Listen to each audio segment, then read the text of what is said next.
It's time for a little Funky Friday. From their funky hidden headquarters, your hosts, Keith and Gary.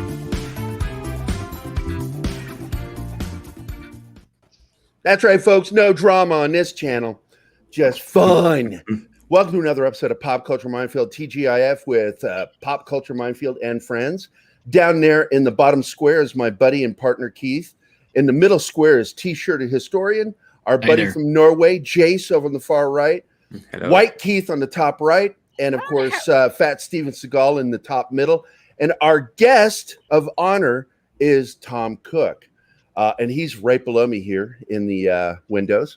And we almost had enough for Brady Bunch. Almost. Yeah, but close. Not quite. But I'm kind of hoping that some of our other friends will show up, like Tom Connors, who's super excited about this episode because he loves your work. He's a big fan. And he has one of the most popular streams called Midnight's Edge, if you've never heard of it, Tom. I guarantee you they're going to be getting you on their show. Cool. And there's my son. Hey, Benjamin, have we figured out your technical issues yet? Can you hear us? Looks like not. No. maybe it's so funny. My son is more of a boomer than I am. Well, if you taught him, it makes sense. Nope. He is self-taught. That kid, probably one of the most intelligent people in the family. So my dad used to joke that intelligence skipped a generation. So my dad and my son are smarter than me. But this is the episode with Tom Cook. Tom Cook, of course, is an animator and an artist, amazingly, because you didn't start out as an artist. You, in fact, were discovered to have talent that you didn't know you had, as I recall. Yeah, I was a transit bus driver in Los Angeles and took a class in comic book art to learn more about comic book art. And the teacher worked at Hanna-Barbera, and he liked my superhero drawings and recommended me for a class that they held over at Hanna-Barbera Studios.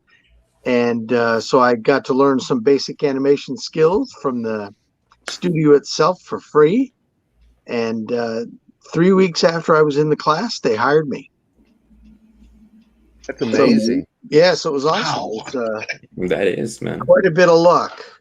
And they sent you to school to become an artist, right? Well, I actually learned on the job.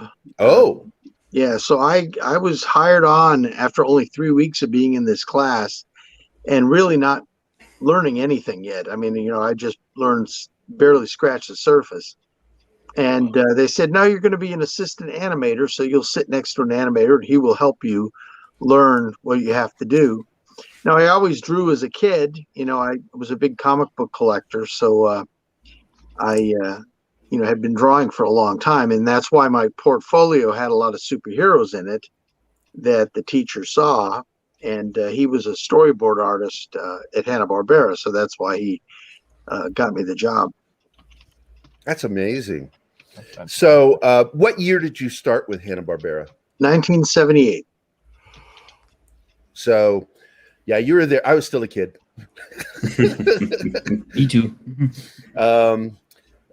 Keith, your thoughts? Just as blown away the first time I heard it. Now, if I remember correctly, you were able to work for Hanna-Barbera, Filmation, Ruby Spears, and Disney. Well, I didn't work at the studio of Disney, but I worked on, there was a little place called Bear Animation Company, and Dale Bear was one of the main animators at Disney, and he broke away and started his own company. So Disney would give him product to work on. And so that's how I didn't have to work at Disney and yet still got to work on Disney projects because Disney wasn't really the greatest place to work. And so it was kind of nice to be able to work on good projects, but yet not have to deal with the bureaucracy of being at Disney. Wow. Wow. Well, I almost got hired by well, I was actually sent the package from Disney, and I turned it down because I was not turned on by the term eraser. That was the job I would have. I would be erasing other people's pencil art, and I'm like, no, I'm an artist already. I've been published. You know, my ego got in my way of getting a job at Disney. Probably No, for the better, dude. I'm getting some. Your voice is really not coming through very good. Is it grating on your nerves, Tom? That's better. No, I was telling you that I got hired by Disney, but turned the job down because I refused to be an eraser. Oh, my ego got in my way because I was already published and working in the professional field. And seriously, I look back on that and regret that I didn't take that job. Mm. Nah, you're probably better off, dude. You'd be unhappy at Disney. Oh, well, I would. You would have been laid off, 15 years ago. So Yeah, true. Exactly. Also true. Yes. I don't think he'd be laid off. I think he would have been hired as one of the animatronics for one of the displays. And yeah. But what was? Oh, I'm sorry, Keith. You asked a question. Anybody? Oh, I was just going to ask, when you got to Hanna-Barbera, did you get a chance to work with any of the classic animator or crews that had worked on some of the major classic animated series that they had? Yeah, it was such a treat to be there when I was, because one of the guys, I don't know if anybody has heard of the movie Hoppity Goes to Town. I have, actually. And then there's another one called Gulliver. Yeah. I know Gulliver. Boy, see, these were two really big movies. And back in the late 30s, Gulliver came out the same time that Snow White came out. So Fleischer Studios had done that movie. And it actually did better in the box office than Snow White did. So then Hoppity Goes to Town was done. And it had the unfortunate timing of being released December 7th of 1941. Oh dear. Which is yeah. Something else happened that day. Yeah. Well, so nobody went to see the movie, and the studio went bankrupt because of it. And that sucks because both Disney and Fleischer did rotoscoping for those. Yeah. And Fleischer was one of the, I really enjoyed those two movies. And of course, they also did Popeye and Betty Boop and the Out of the Inkwell series. But so one of the guys that was a sequence director on Hoppity Goes to Town and was an animator on Gulliver, his name was Dave Tendler. Well, he worked at Hanna-Barbera. And I found out that he was working there, and I did, it was just like, oh my gosh, I can't believe it. So I went over and introduced myself to him and told him how much I loved the movies. And super nice guy, little teeny guy, always wore this little, very, very well dressed. So the next day, he comes in and he's got all the model sheets from Hoppity Goes to Town, and he Xerox copies for me and gave me the copies. There was another guy named Irv Spence, who was one of the guys that worked on the old Disney classic films too. Also, Tex Avery was there. Tex Avery? Yeah, Tex Avery was there. Oh, wow. We worked on something called Quiki Koala that was his last project before he passed away. So that was really cool. And then unbeknownst to me, as I was sitting there working on, I believe it was the Smurfs, I look out the window, and coming across the bridge is Jack Kirby. And so I went running out there and introduced myself to Jack Kirby, and he actually gave me his address and phone number and said, come on over to the house. And so that was a huge thing for me because I was, of course, the big comic book fan. So, but there were lots of other people over there too. I mean, we kind of met Bob Clampett, who was one of my favorite directors of the Warner Brothers cartoons. And anybody know the cartoon Beanie and Cecil? Yes. Oh, yeah. Yeah, well, he created that. He created that, and that was one of my favorites. That was in 1961, so I was like 9 years old when that came out. And, got to meet him. I was actually working at Ruby Spears, and I mentioned something about Beanie and Cecil. And one of the other animators poked his head out and said, hey, I used to work on Beanie and Cecil. So I went in and talked to him. His name was Carl Bell, and I think he's still alive. He's in his 80s. But he told me all about working there and how he loved Bob Clampett, too. He was a really nice guy. And later on in the day, after lunch, he calls me into his office, and he hands me the telephone. And I go, hello, and he goes, hi, this is Bob Clampett. So he had called Bob Clampett for me, and so I spent some time talking to him on the phone, and then he sent me a autograph photo. In fact, I'm going to take the phone here and see if I can get this so you can see this. Can you see the Beanie and Cecil up there? Yes. Oh, wow. Yeah, those are the things he sent me, and they're autographed, of course, and it just says, any friend of Carl's is a friend of mine, because he was really fond of Carl, who was a really nice guy and a good animator as well. So, this was really the place I was destined to work, because, boy, I just love this stuff, Imagine. Wow. Hey, Tom, we had a question in the chat from our moderator. Do you have a link? Because I went to your website and it's not up. Yeah, exactly. And I saw the video where you said that there were problems with it previously. I think that was a few years back. Yeah. So how do people find your work and or buy some of the stuff you have for sale? Right now, it's just really difficult because I'm trying to redo my website, but I had a website for a number of years. I worked for years in the web field, and if you need help, I'm glad to help you in web development. Yeah, because I've designed a lot of websites. I had a website up for, it must have been a good 7 or 8 years, but now they don't. It was done in front page. Oh God, yeah, that's old. Well, that's old school. That's what happened is they said we're not going to support this anymore, so they shut it down. And so now I saw that it was through Wix, and Wix is actually great to work with because they're not advertising on our channel. I happen to manage several websites, including film director Josh Becker. His website is managed through Wix. You can actually have a pro account through them or a free account, because that's where my website is too. Okay. I like Wix because they have templates, and because they're also a dynamic host, all the back end stuff is already there. You just have to tag it, and you can have animation, all sorts of things on your page. Right. Yeah. And set up a store too. Even I did websites for a while too, but this was, it was 10 years ago, and everything's changed so much. So I'm just not up on how to do it anymore. Well, I'm always glad to help you, Tom, but let's get back to the show. Anybody got any questions here? Fat Steven? And the best way, if somebody wants to get a hold of me, is just go out to my Facebook page, which is Tom Cook Animator, and they can just message me or whatever. And so that's facebook.com/then Tom Animator. The Animator or Animator?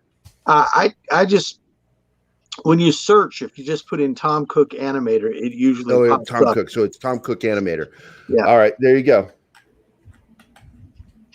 And 6, if you heard that, that'll be great. You can look that up and then share it. So, but again, someone was going to ask a question. I apologize. Yeah. Sorry, I interrupted them. No worries. Steven? Pretty much, I was wondering, you've done so much, but is there one property or something you've not had a chance to do that you would like, if you had to be an end all be all for the way to highlight your career or the icing the cake, what would it be? Sure. It was kind of when I became a director. I was directing a few things, and I was working for Warner Brothers on a cartoon show called The Road Rovers. And I directed a few episodes of that. And then so I called up somebody that I knew at Warner Brothers. And I said, look, what I'd really like to work on is Pinky and the Brain. And they said, well, we want to keep that in the studio, so we don't want to send it out, because I was living in Seattle and they were just shipping the work to me, FedEx. Yeah. And so I kind of understood that, but it was like, gosh, I would have loved to have worked on Pinky and the Brain. And that's one of the TV series definitely that I would have liked to have worked on. Of course, any of the I would have loved to have worked on Little Mermaid. Any of those Disney things that I would have loved to have been alive. Well, I was alive, but I would have loved to have been working on Peter Pan. That's my favorite Disney film. Why is that? But I would have been like 6 years old, so I don't think they would have hired me. Is it still your favorite? I just like it because it's like a guy's film. It's not for girls. And I loved Peter Pan and Captain Hook. I mean, that was a great story. And love flying around. I wish I could fly like Peter Pan could. And very, very cool. It's awesome. Keith, White Keith, you got a question? White Keith. I want to hear more of Tom's story. I'm sure I'll come up with something. Okay, Jace, you got a question, my friend? Sorry, I'm just trying to help your son a little bit. Oh, he's still trying to help Ben. Yeah. Okay. T-shirt, you got a question, my friend? Well, okay. I'm a really big Masters of the Universe fan, so I'm waiting for the part where you get to Masters of the Universe, because pretty much that was the show. Just like run home from school, pop down in front of the TV and catch that. Yeah. What did you work on that? Well, I worked on all the episodes, but the way that it kind of built up to that is we were working on something called Black Star. Oh yeah. Yeah. I remember Black Star. And that was actually the first show that I became an animator on. I was an assistant animator at Hanna-Barbera and Ruby Spears. Then when I moved over to Filmation around 1980, 81, I was still an assistant, and I was working on Tarzan, Flash Gordon. Yeah, Tarzan, Lord of the Jungle. Yeah, that's a good show. That was a really a good show. Yeah, and so I was working on those, but I really wanted to become an animator. The assistant animation. It paid good. It was fun. It was difficult.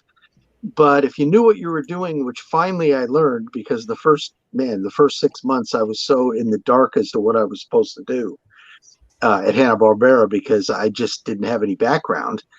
Once the animator showed me how to do things, then I finally figured it out. But I had gotten to the point where I had been doing some animation at home and bring it into the studio and having the video guys shoot it for me, so I could see if the timing was good and whether it looked smooth enough.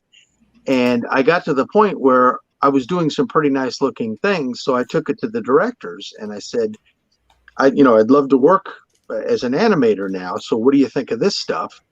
And the first couple, they gave me a couple little tips to help. So I went and fixed it.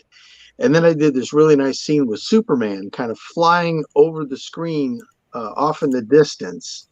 And then he kind of stopped there and hovered for a little bit. Then he flew back and kind of had a meteorite that he hit as it was coming in.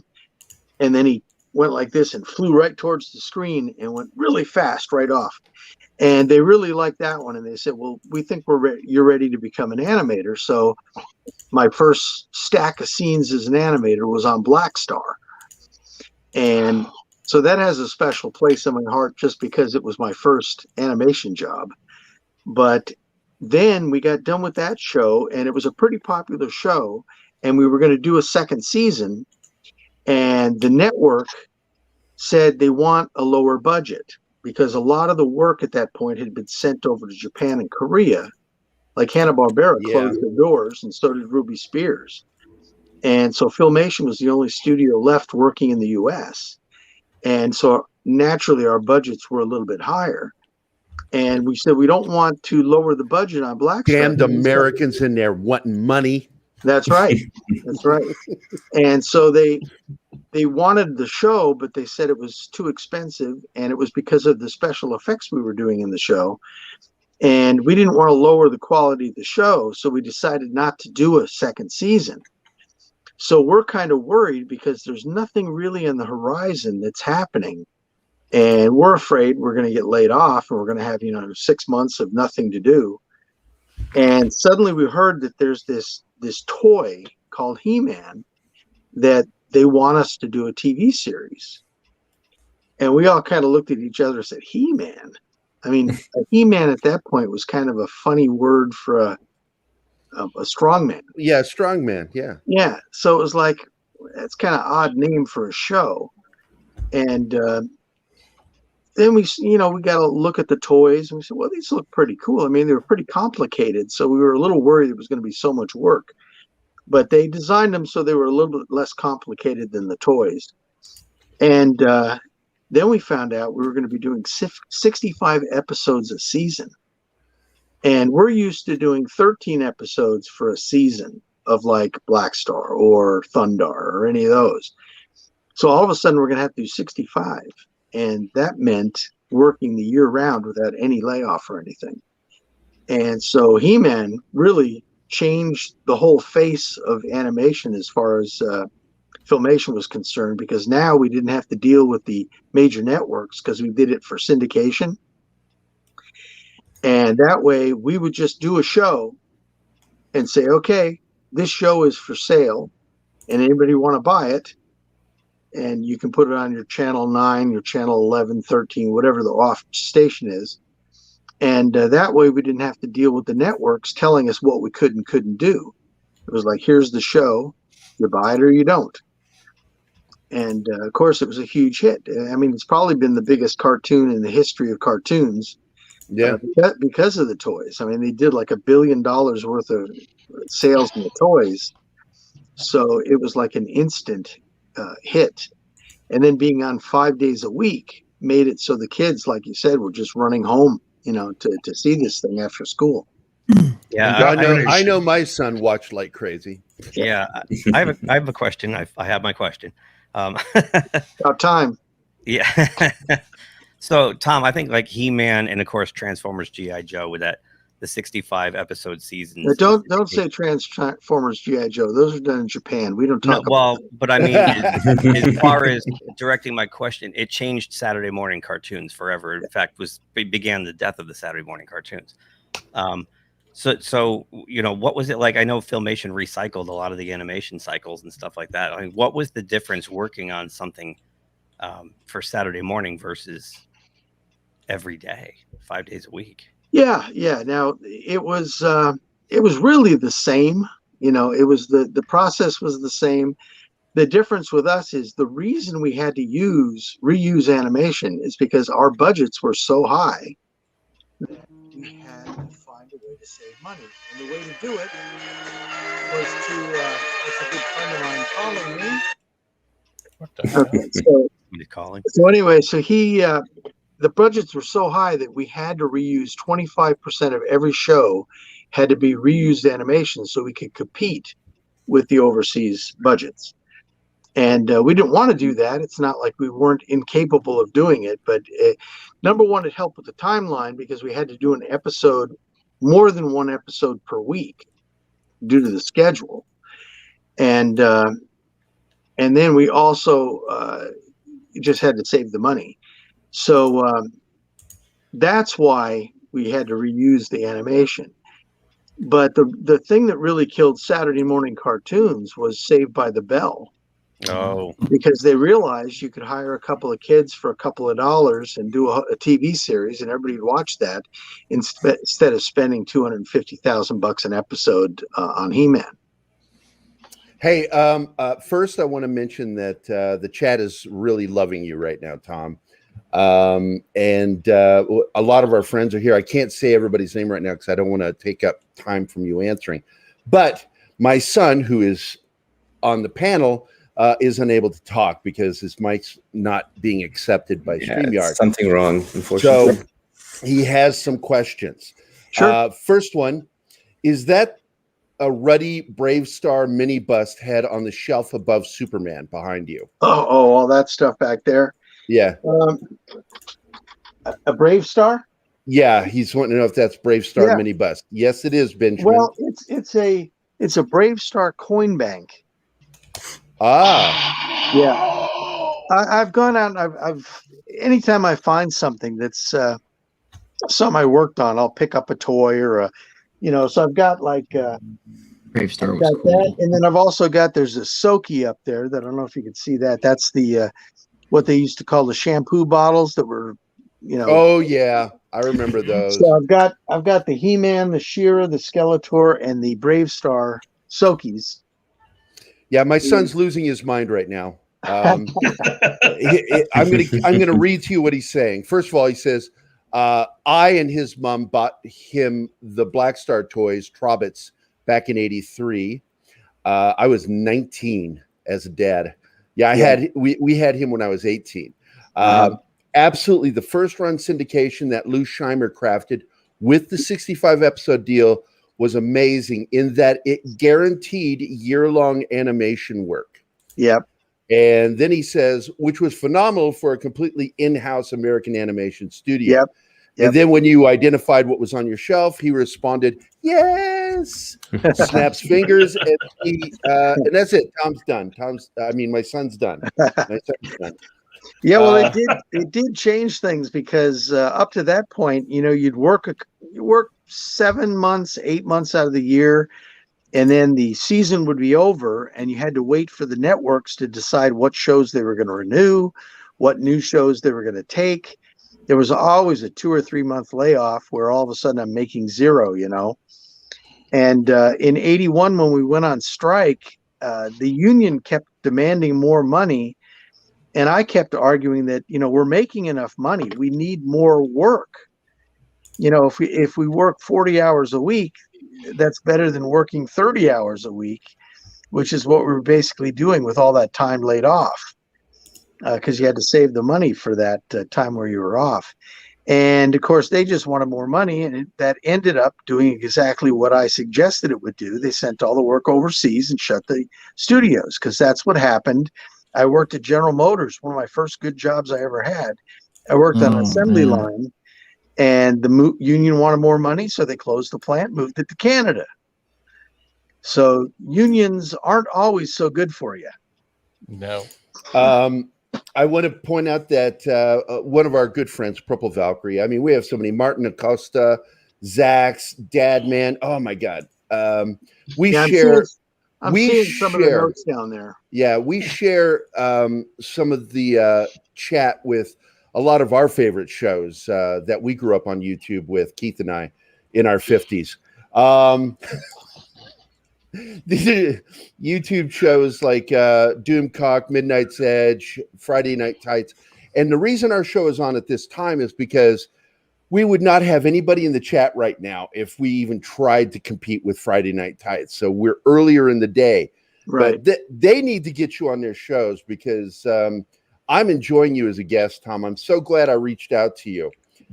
Keith tried to reach out to you, but I assume you didn't reply to him because he's a scary black man. So his texts always say black man, so that way it says, know. It says, don't trust me, I'm a black man. Keith is my best friend, so I bust his balls. Yeah, no, I understand. But let's see.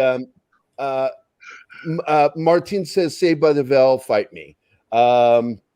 And of course, Purple Valkyrie says Black Star, He-Man, and Master of the Universe, She-Ra, Princess of Power, and Brave Star, the cartoons I grew up with.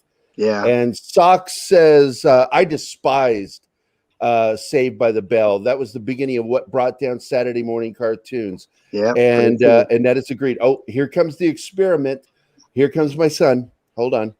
Let's see if this works. Ben, does this work? Can you hear me? Oh my gosh. Yes. Yeah, we can hear you. Snap. And of course, we have a super sticker by Roger H. Thank you for your Canadian $1.99, my friend. Every bit helps us keep the lights on. see, what do we got going here in the chat? Yes. A lot of good stuff. Any questions? I don't see any questions for you yet, but there's a lot of love for you, Tom. Well, and let me say something else here. Since I'm in my studio here, let me take a look and see if we can get this on here. Do you see that's my He-Man animation desk. Wow. Wow. When Filmation went out of business, they sold these. I bought it for $75. So, and then this is just some of the other stuff I've got up here. Like I said, big comic book guy, so Spider-Man's my guy. Worked on Rover Dangerfield, if anybody knows that. Yeah. Oh yeah. Nice. Early 90s, and then back there I've got Thundar. I love Thunder. Yeah, that was my favorite show, and then a He's lot the of mine best too. barbarian. Oh, we were big and there's Thundar a fans. Black Star Really and the nice. Trobbits. Can you see the Trobbits there? Yes, Oh, yeah. that was Ben was talking about that. So that's kind of a look around my studio a little bit, and then off in the distance, I don't know if you can see those. Ooh. I've got all the He-Man Look statues. at that shit, Benjamin. Look at it. That Oh is- yeah. I want. That is amazing, man. Yeah. Because Wow. I'm a collector, and my wife hates it, but it's I that's what I was just- do. Okay, I'm curious about something. We had a guest on Monday, Mr. Glenn Baisley, and he told us his cousin Herb Trimpe, when he was doing G.I. Joe comics, they would send them all the action figures and toys and stuff to use as models and references for the characters. Did they do the same thing for all the toy lines for you? Well, they brought the toys in for us to look at, but we had to use the model sheets that were made from the toys. So the design department, looked at each toy and made him into the character that you saw on TV. Oh. And so we never got the toys or anything like that for ourselves. I've gone out and I bought a few of them, and I've had some given to me. The fans are great. I mean, it's so undeserving to be given so much stuff. It's really awesome. People always. But Tom, you got to understand, Tom.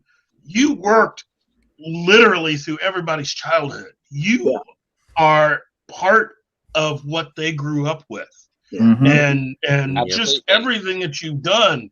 You've kept so many kids entertained for so many years. Like I said, my son Benjamin beat the shit out of me with a sword every day, running through the house, either being She-Ra or He-Man. Well, and like I said, I understand that. I understand that because look, I'm a fan as well because, like I told you, I grew up with the Saturday morning. They started when I was 9 years old, Saturday morning cartoons. Yeah. So I've got cartoons like Crusader Rabbit, one of the first cartoons ever made. Rough and Ready, which was the first Hanna-Barbera cartoon back in '57. I was 5 years old.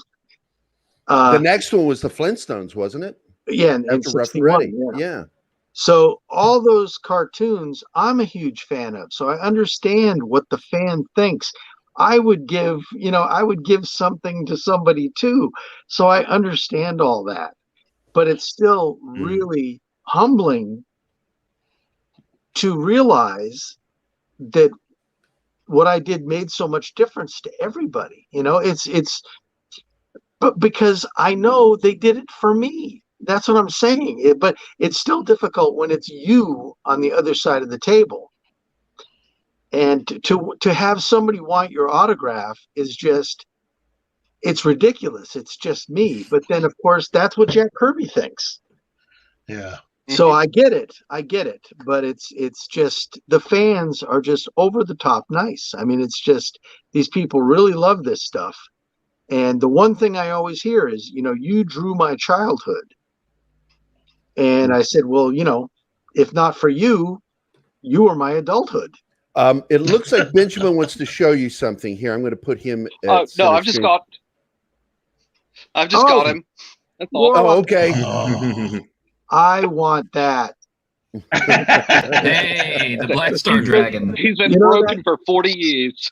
Well, that whole thing about people giving me things, I'll take it. Hey, I want to thank you Mr. may Tickle Trunk recognize- for his $10 super sticker.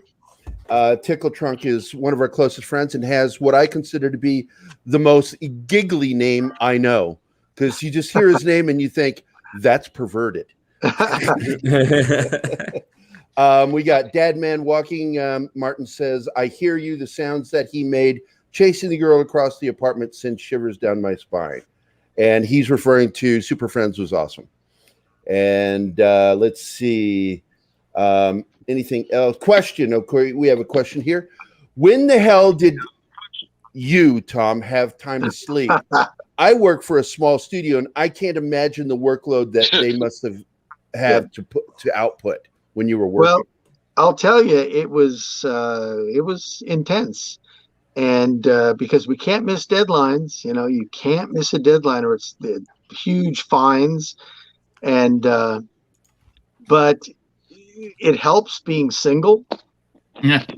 So it was really difficult. I would have loved to have been married and had a family, but it was just too difficult. Well, it screwed up my career. And I don't look bad at it because, Benjamin knows, I don't regret anything, but I wasn't able to take jobs because they required me leaving, and I couldn't do that. So I get it. It's like being single, and somebody just asked advice for doing indie comics. Being single really helps. Yeah, it really does. And I eventually got married, but I was 38, and by that time, most of the animation stuff I'd already moved to Seattle, so the studio experience was gone. Now I was just working through the mail, sending stuff back and forth. Thank goodness for FedEx. And then I got into the directing part of it. So my wife really never saw me, working in a studio and doing the drawings at home or anything like that. And so she was like shocked as heck when she came to a Comic Con with me one time. And, the first time it was so funny because the first time somebody came walking up to me, he goes, oh, Mr. Cook, you're a legend. And my wife just couldn't stop laughing. And so for the next few weeks, it was like, hey, legend, dinner's ready.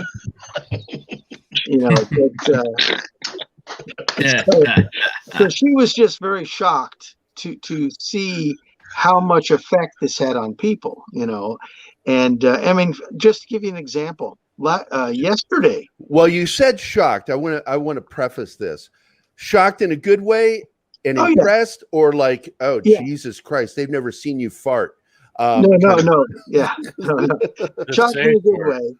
And to give an example, yesterday I took my daughter out. She was looking for a car, and as I pulled into the parking lot, I have my license plate is Anim with an 8R, Animator. Oh. And somebody saw that in the car lot.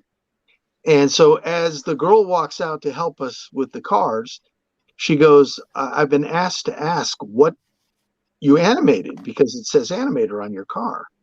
So I told her who, and she, of course, right away said, oh my gosh, I love Princess of Power. That was my cartoon when I was a kid. So, it happens from time to time, but I don't, nobody recognizes me. It's only if they see something with my car or something like that. Oh, yeah. But then later on, we took a test drive, came back, and we're in the back talking to the service department. And this guy comes back. He goes, are you Tom Cook? And I said, yeah. And he goes, oh my gosh, I loved He-Man.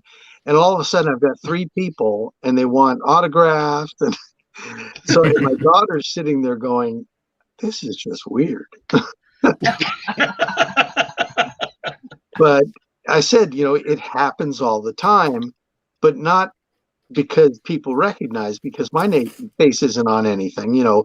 People sometimes will know from a Comic-Con who I am, but she said, it would be terrible if you had to deal with this every time you went out to eat. And I said, I know. I mean, look what it was, just once in a car dealership, And, but it's really nice because I like what I did. I'm proud of what I did. And it's nice that it's affected people in such a good way that, and all around the world. I mean, I had somebody from Chile come up to me at a panel and said that it saved his life because he was living in a really bad area of town, and he would come home and watch He-Man, and he wanted to be like He-Man, so he didn't get involved with any of the gangs or any of the crime that was going on in Chile. So, gosh, that he was crying. He was so happy to meet me. Wow. And it's just, you don't realize that it's a stupid cartoon, but it's really not a stupid cartoon when it affects people in this way. No, I agree. We have a couple of super stickers here. Mr. Tickle Trunk again. I fucking love his name. It makes me giggle every time I say it. I wish I was able to tune in earlier tonight. Ironically, I'm geeking the fuck out right now. Thank you again for your Canadian $5. We refer to that as Monopoly money, but it helps. It does help keep the lights on. Thank you. Once again, we have the best fucking chat. Mr. Tickle Trunk again. See, I can't stop. I giggle every time I say his name. $5 again.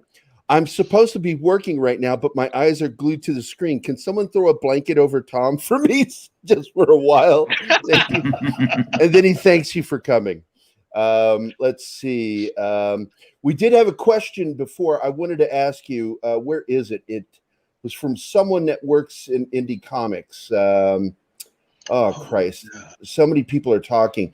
And he was wanting advice on how, if you're an indie comic book creator, to look into doing animated versions of your comics. Boy, I have no clue. Everything has changed so much that I don't even know how to go about doing it anymore. I mean, I could still animate on a computer. I've learned all that.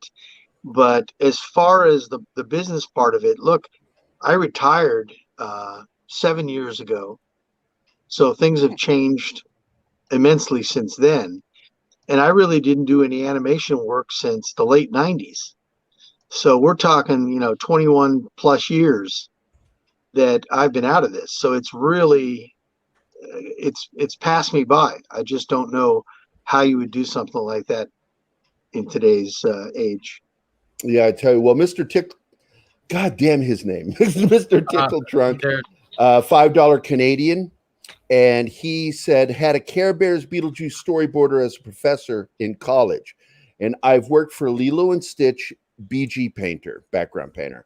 This is so much cooler. Tom, huge fan. Oh, well, again, thanks so much. I just, I worked with a few guys that, when I was working on Rover Dangerfield, I was doing it up in I love that Seattle. movie, by the way. Oh, thanks. It was really a fun to work on, and Rodney was a character. But I was working on it up in LA or up in Seattle, and it just so happened my 20-year reunion at high school was going to be that summer. So I flew down and went to my reunion, and I just went into the studio just to let them know who they've been working with, because they'd never seen me. And they said, could you stay 6 months here in LA and help us finish this movie off? We'll pay you more. We'll put you up in a hotel or whatever we got to do. And so I said, yeah, I'd do that. And so I had a really good experience sitting with one of the really great background painters. His name's Ron Diaz. He did a lot of stuff for Disney, a lot of stuff for Hanna-Barbera. And so we got to be good friends. He's passed away, sadly, at this point. But it's funny because during the 6 months that I was in LA, I went back to the church I used to go to when I lived in LA.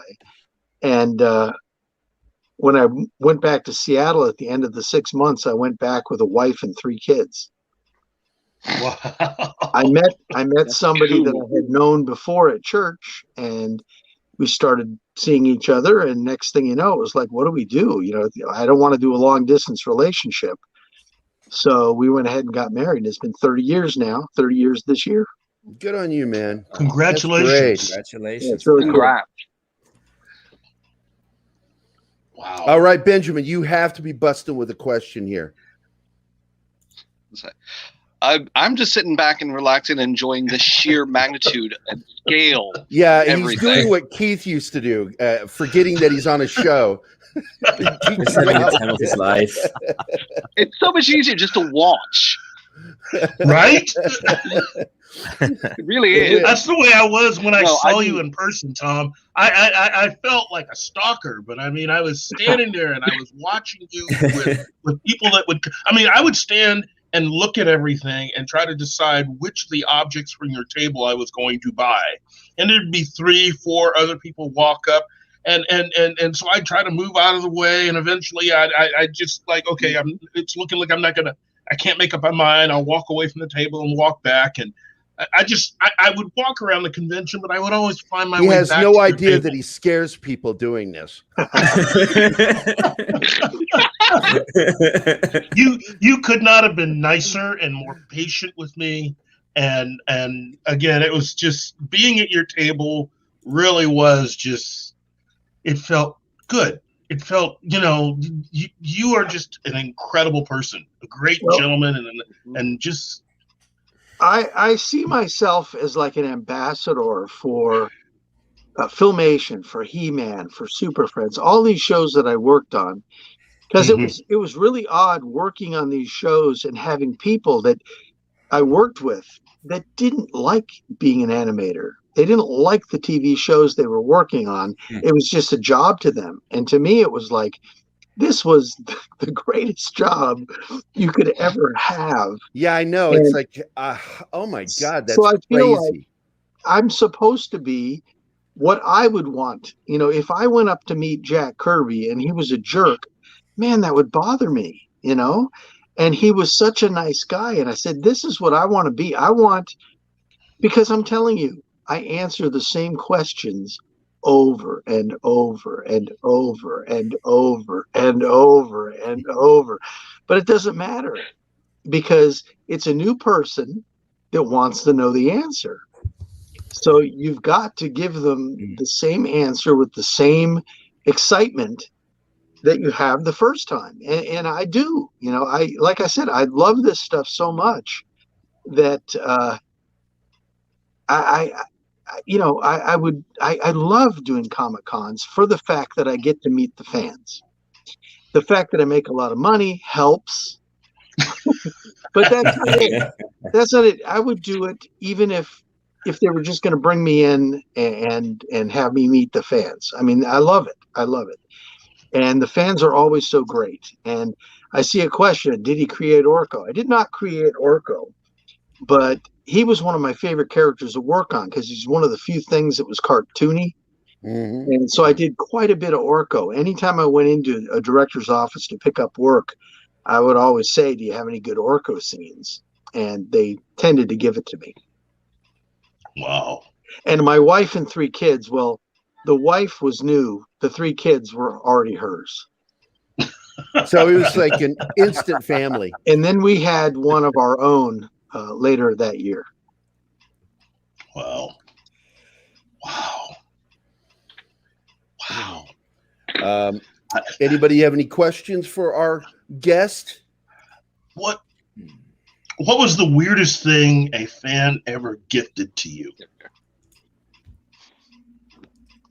I don't think I've had any weird things. I mean, I was in Ecuador, where, everybody speaks Spanish. Some of them spoke English, but it was really hard to communicate.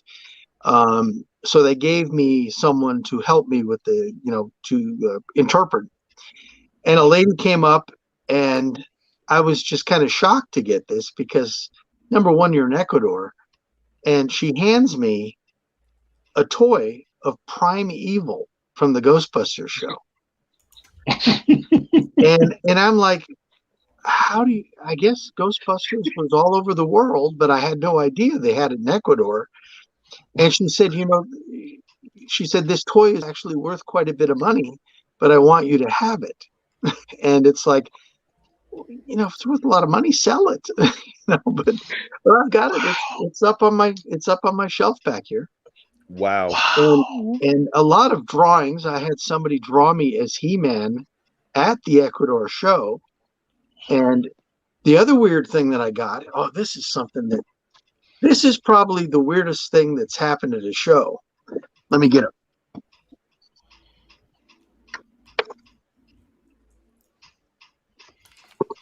Damn. Oh, Okay. shit. That is crazy. This is a bust of me. Fan created. What they did, this was in Mexico City. They had an artist go, and they gave him 3 different angles, pictures of me, and this guy created this thing. And it's really hard to see.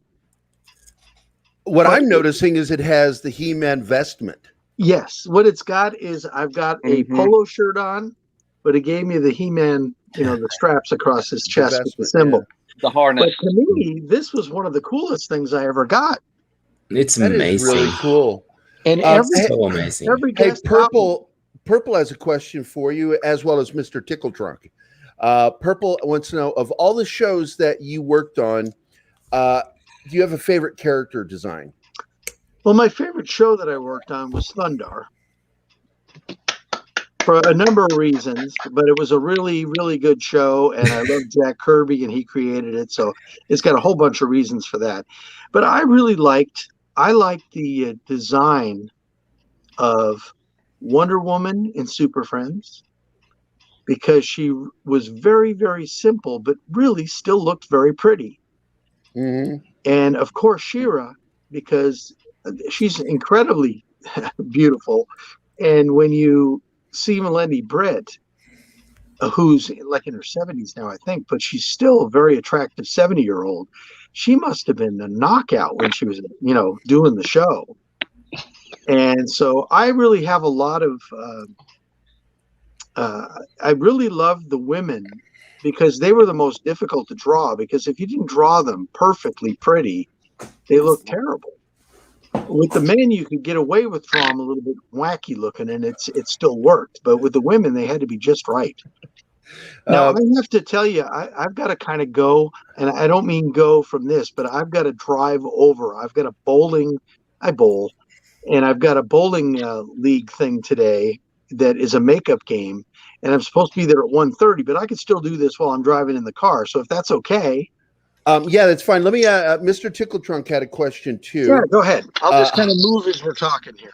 Highest of highs, lowest of lows, working on any of these properties. I get you're one of those, quote, do what you love and you'll never work a day in your life, end quote. But there had to be those days. Well, yeah, there were the days, I'm going to kind of walk as I talk here, but there are those days where, you just don't want to draw. You're just not in the mood to draw. And you kind of work that into your work schedule. So what I mean by that is I would do the work that I didn't have to do as much artwork on, because sometimes you were just like doing a pan of something, like something's panning in to show the window of the castle or something like that. Well, you got to use that as some of the footage that you had to do per week. So there were easy drawings to do and there were hard drawings to do. Uh-oh. I was afraid of that with him moving around. He probably shifted from Wi-Fi to... Oh, no. So, there we go. There we go. There we go. Yeah, I'm afraid we might have trouble while I'm driving. Well, that's okay, because we're going to wrap up the interview at an hour. But Mr. Tickle Trunk wants to know, favorite project to work on. Not a judgment like, quick, which one of the kids do you love the most? But process, timetables, people you worked with. I keep hearing my son snort. He's got the Cassell snort. We all snort. But the process, timetables, people you worked with, etc. what was the best ride during your career? Oh man. You know, I would say it was the people I worked with. I was also the coach of the softball team at Filmation. So I got to know a lot of the people that you didn't normally run into, because if you're an animator, you usually sat with animators, you had lunch with animators. Even the assistant animators were in a different part of the building. So I got to meet some of the guys that did the camera work. I had background guys. We had ink and painters. So I got to meet a lot of the people that played on the softball team. And so that's kind of the best part of it, was the people I worked with. And then next would be the things I worked on, because they were so instrumental in my life. You know, I mean, especially Superfriends. I mean, you know, that was as a kid, Batman, Superman. You know, I love Spider-Man the best, but Batman and Superman were right there. And Scooby-Doo. I mean, that's a huge. Yeah, well, you know, we're losing connection again with you for a second, so I'm going to take advantage of moving ahead here with some stuff. I think it's hilarious that Six, who is our moderator, just shit on you, Tom, and said, I figured a bowling engagement was coming based on Tom's clothing choices today. So, Hateful. What? We don't like the Beatles? All the Beatles. Like Fuck the Beatles? yeah. Fuck yeah. That's the greatest band of all time. Yeah. And of course, so anyway, I guess we better call this quits, because if I back out of here, I know I'm going to lose you. Yeah, let's end it here, Tom. Thank you so much. Please come back again. I'll message you through Facebook. We'd like to get you on Steven's show in particular. The shows that made his show is called The Shows That Made Us, and you are perfect fit for that show. All right, perfect. Thank you again for coming. Good luck. We appreciate it, Tom. Thank you. Thanks, Tom. Drive careful. Well, right? Take care, Tom. All right. Talk to you later. Bye now. Yeah.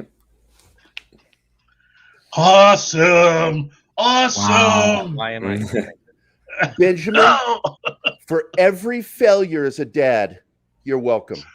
I appreciate it. Thank you. Oh, there is an actual, hold it, Orco animation cell. Look at that. Oh, hold on. wow. Let me enlarge you. Don't give up yet. Hold on. There we go. Oh, that is so cool. That is so amazing, buddy. I'm sure Tom would sign that. Yeah, he probably would. I love now. It actually Adrian, might be so already. You guys, oh yeah. You did a good job as a dad. Benjamin is such an amazing kid, and I didn't get to be there with him because I joined the army to get the fuck out of Fredericksburg, and that place was choking the life out of me. I don't know how you fucking did it, Ben. That town was killing me, but yet I miss that town so much.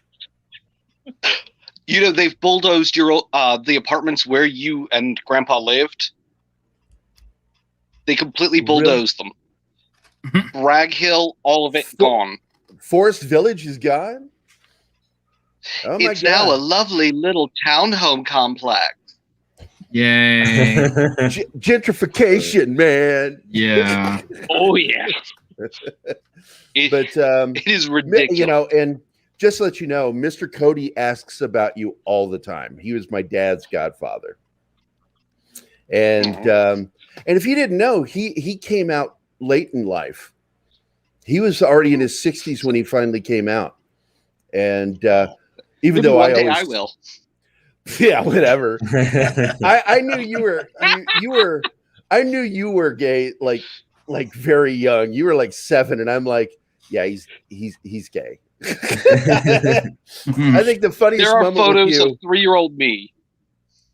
You were so 3-year-old me flamboyant. with the pink.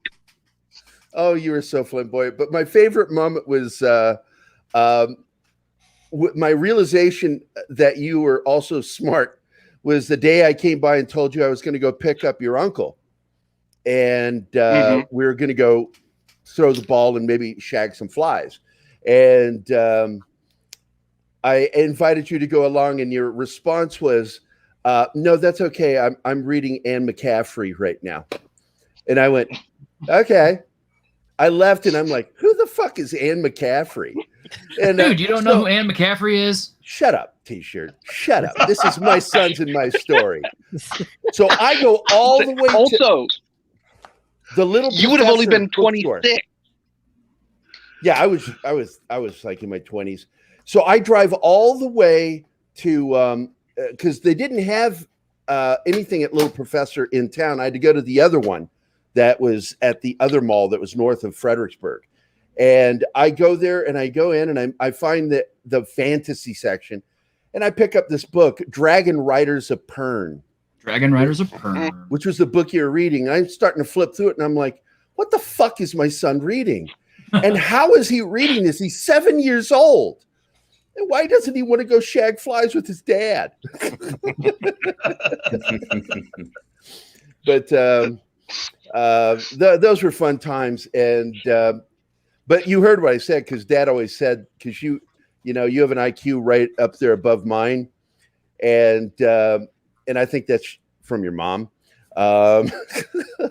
because your mom is like super duper. It's a smart. combination. Yeah, because if you guys didn't know this, she was on Jeopardy and won for the teachers, and always proud of her for doing that. But my dad, who has a higher IQ than me too, says, well, that's okay, son. Intelligence skips a generation in our family. I'm like, wait a minute, fuck you.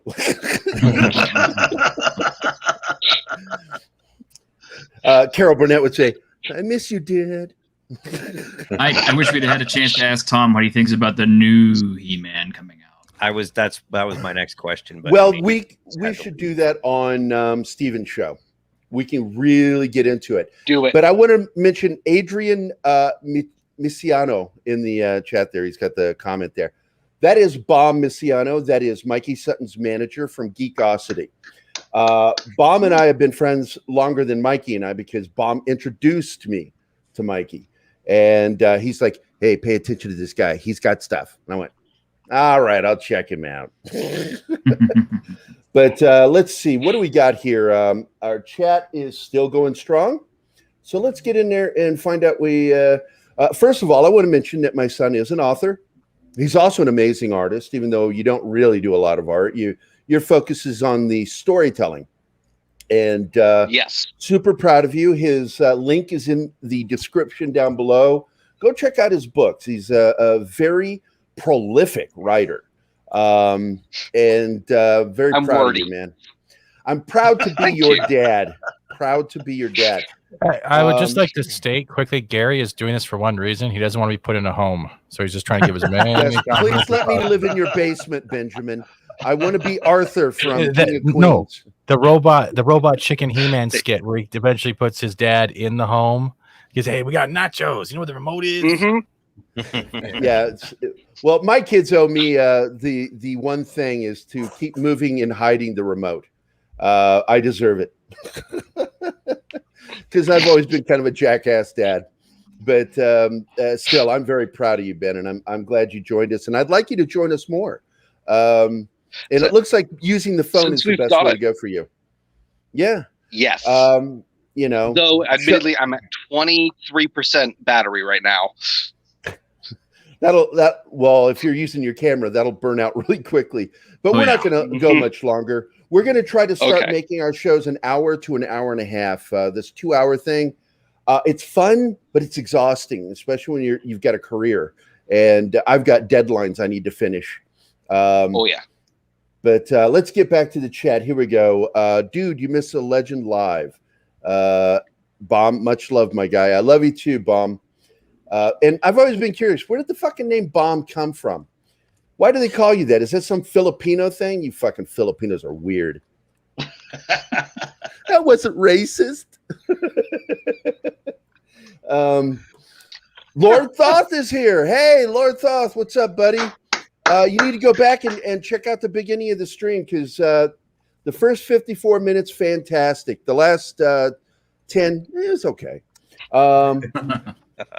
Let's see. CJ Snake says, careful having an opinion on the new He-Man.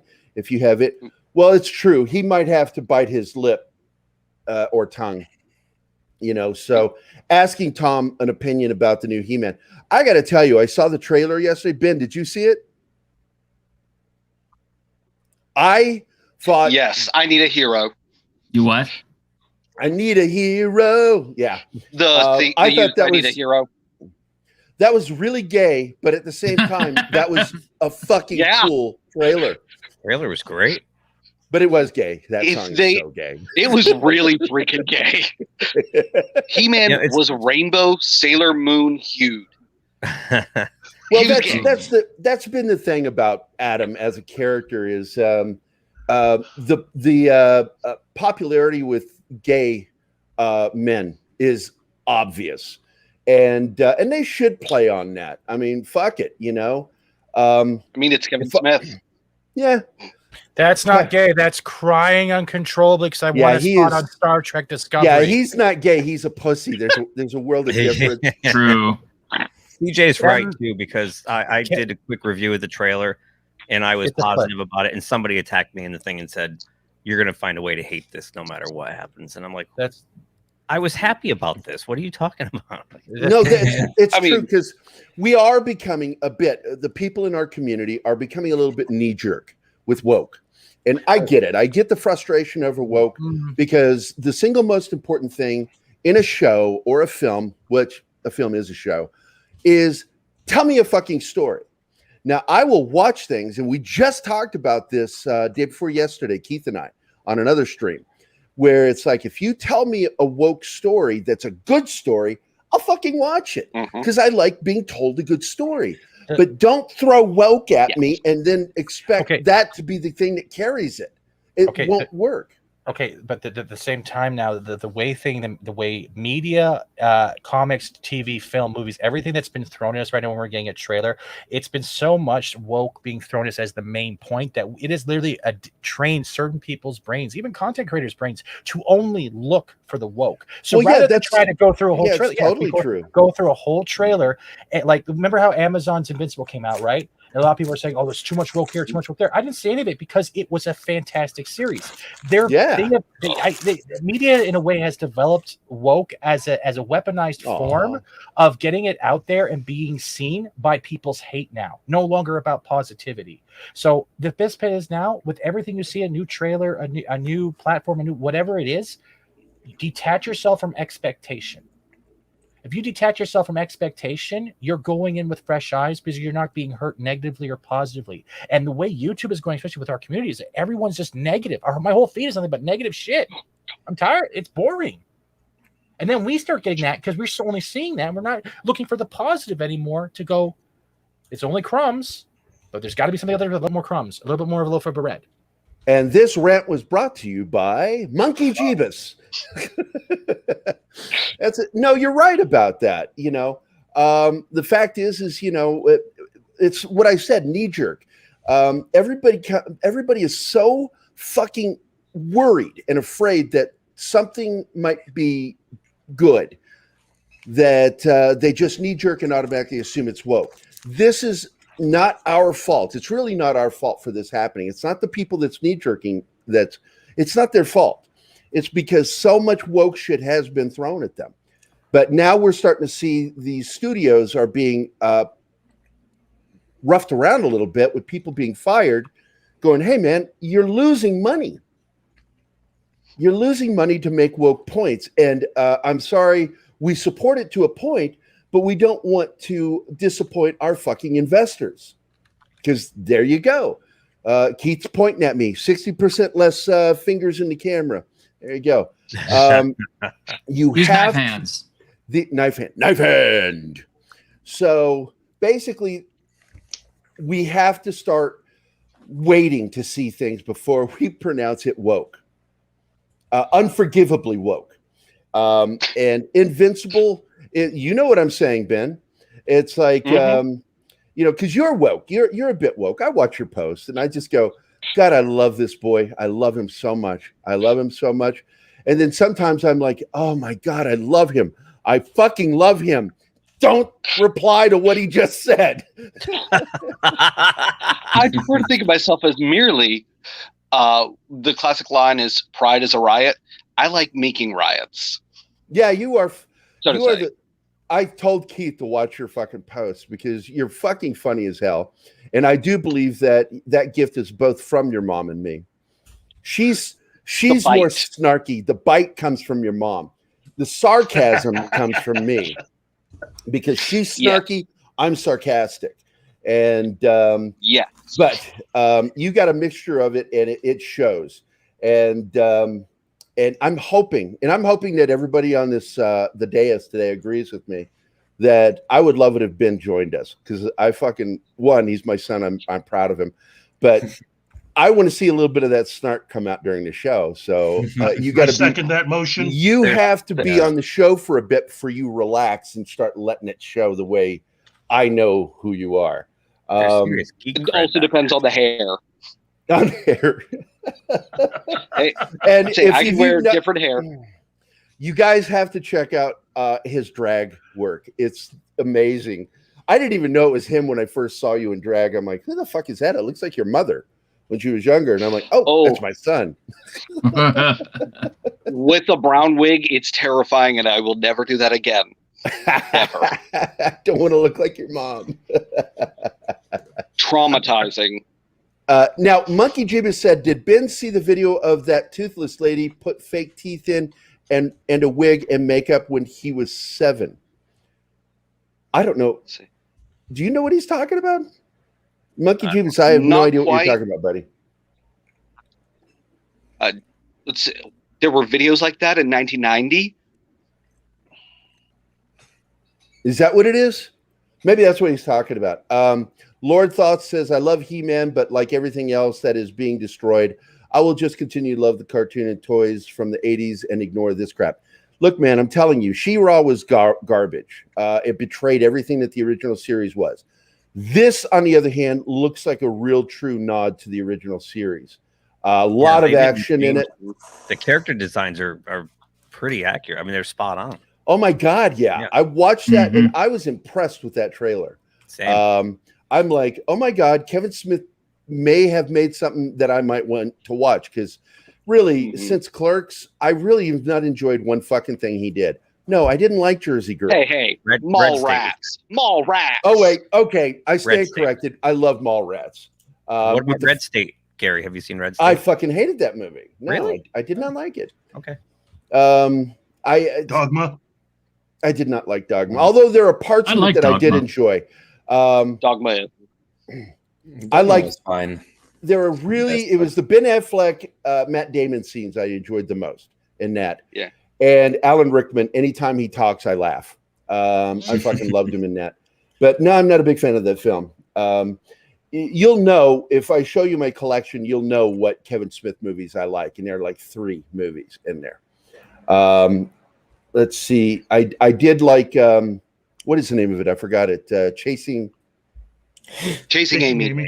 Chasing Amy. Chasing Amy, yeah. Because it's about the comic industry.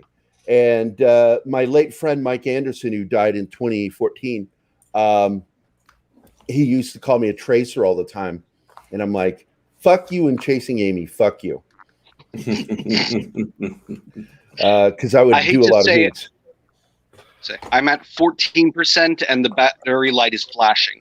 Well, we should probably call this the end. Let me get through these last chats here. The trailer itself was not woke. Amen, Mr. Tickle Trunk. Yeah, but the leak. This is Deanna, Ben, the woman in my life. She's sitting next to me. I love Invincible. Love the one bad guy. Had a degree in women's studies. Yeah, that was. Yeah, the whole that earthquake dude was so fucking funny. I mean, he's woke and he's getting his ass handed to him. And he's the bad guy. He just sounds like an idiot every time he says something woke. I was like, oh my God, that's funny. People became paranoid. That's true, CJ. Kevin Smith likes money. Yes. No. He sold out at a certain point. Yeah, when Kleenex decided to sponsor him because of the crying and the tears. He likes the shit with the lotion to hide his fucking frail skin. You do not differ with me, Tickle Trunk. I fucking love Superman and Lois. It's a very good show.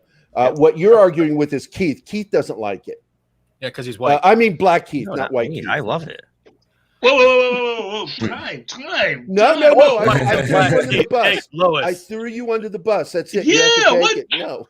First of all, I do like the series. I just Yeah, keep same. expecting it to like. When are we gonna veer off the road That's here? it. Like a No, lot that's of it. Yeah, That's I'm it. waiting for that myself. You're wondering when Greg Berlanti is going to go, all right, I can't keep my hands off any longer. Eventually, but it that's will it. be full CW, right? But that's it right there. You guys are actually saying we're already preempting it. I haven't even watched it yet. You want to could save the whole season, and when you watch the whole season fresh, you'll be able to see if it has dipped. But I don't think it's going to dip until that crossover becomes reality with Stargirl and the Superman. Well, it'll be look. Anything Greg Berlanti has control on, that's what's going to happen. I think he was told to keep his hands off Superman and Lois by the the show reeks of HBO Max. Yes, it does. Which means AT&T is more in control of it. Is he cupping the balls? Monkey Jeebus says Kevin Smith sold me weed. Let's see, and that is it. We've reached the end of the chat. What, Keith? Go ahead. I will say this next to last episode, there's another episode next week. What they have done at the end of this most recent episode is pointing almost towards Legends of Tomorrow territory. I agree with you. What they've done. And I hate that. I hated Legends of Tomorrow. Yeah. I know. And but look, I look at it, the show as a whole is good. It's got little bits here and there that bug me. But overall, I like the characters. I like the character arcs. I like the story structure. And this is when you, Benjamin, as a writer, you'll appreciate me as your dad. I focus on structure. I focus on good character and story arcs. Themes are good, not essential. Plot, good, not essential. To tell a good story, you have to have a good story, and that's a good show because it's got a good story. I don't think he's there anymore. I think he's frozen and gone. There he is. There he is. So what do you think, Ben, before we go? So, no, everything just reset on it. Oh, okay. Everything's just constantly resetting on it. Okay. We're getting out of here then. Yes. A story structure is in play. Yep. And there you go. Ben, look forward to, I want you here again next week. Can you make it? Maybe not next week, but definitely again. Okay. I'm going to invite you every week, see what happens. I do the same thing with Tom from Midnight's Edge. I would just like to state I am not an alibi. And that was from the other day when I said a producer should be taken out and clubbed to death. I'm still not an alibi at this point, and I'm just Fat Skeletor with a hot dog at this point. Anyway, Benjamin, I love you. Thank you for showing up. Keith, you're a good guy. I don't love any of you fuckers. No, I love all you guys. I love all you guys. You're my friends. Thank you, man. Thanks for coming, panel. Thank you for being here, chat. Thank you, Six, for being our excellent moderator. And most of all, thanks for shitting on Tom during the show. That was epic. And thanks for not shitting on me so much, because she usually shits all over me, Ben. She just shits all over me during the show. I have a question for Benjamin. Can you at least make sure the home you put Gary in has at least one window or at least some holes in the cardboard box roof? Oh my God! You get to stab the holes yourself. All right. Refrigerator boxes are best. Thank you guys for showing up, and we're out of here. Goodbye, Chocolate Mousse. I'll never forget you. Goodbye, Ducroix. Take care of yourself. Goodbye, Deja Vu. I'll always remember you. And I'll miss you most of all, Scarecrow.